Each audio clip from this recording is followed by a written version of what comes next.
Halo Sobat Karantina Bali. Saat ini saya Rizal berada di sekitar kawasan Bedugul, tepatnya di Strawberry Stop. Dan saat ini saya bersama dengan ownernya langsung, Bapak Inyoman Sute. Swastiastu. Swastiastu Bapak. Dan saat ini kita berdua akan membahas kurang lebih tentang terkait produksi stroberi di Pulau Bali. Halo Pak, Mari kita langsung aja ke dalam, mungkin sekalian kita ngobrol-ngobrol di dalam. Oh ya, siap, boleh. Terima kasih Bapak.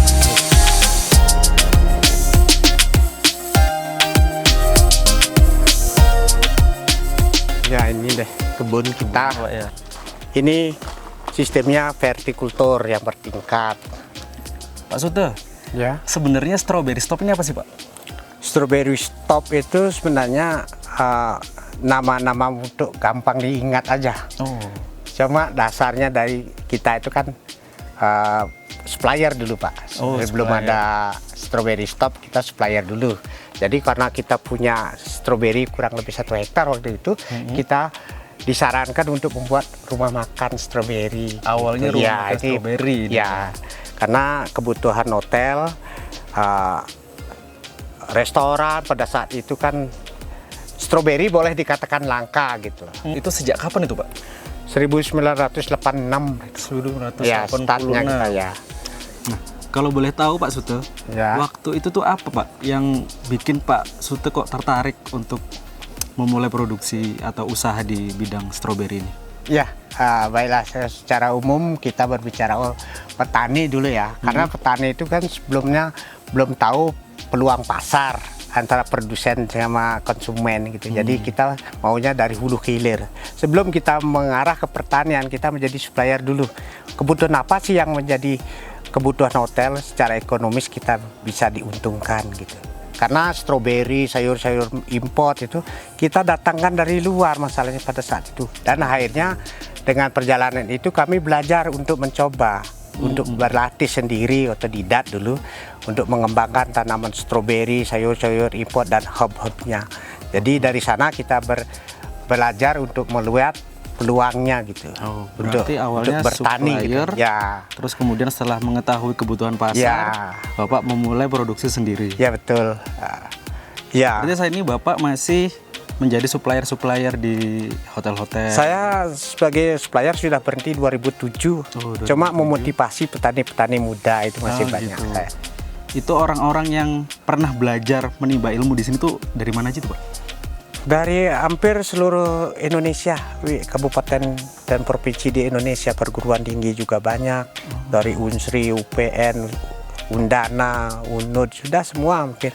Hampir Ya, seperti itu. yang perguruan tinggi, PB juga ada, Brawijaya masuk ke sini.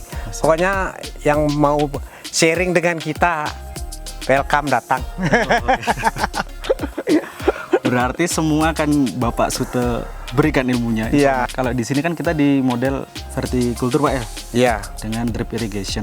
Nah tadi tuh juga sempat saya melihat itu ada yang model di pot, Ya. di bag. Nah itu kenapa Pak kok dibedakan?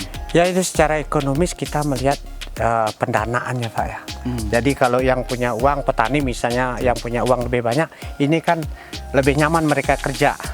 Jadi, buahnya juga lebih bersih, cuma modal awalnya lebih banyak. Besar. Ya, kalau yang konvensional itu kan semua juga udah tahu perlakuannya kayak apa gitu dan bagaimana penampilannya gitu.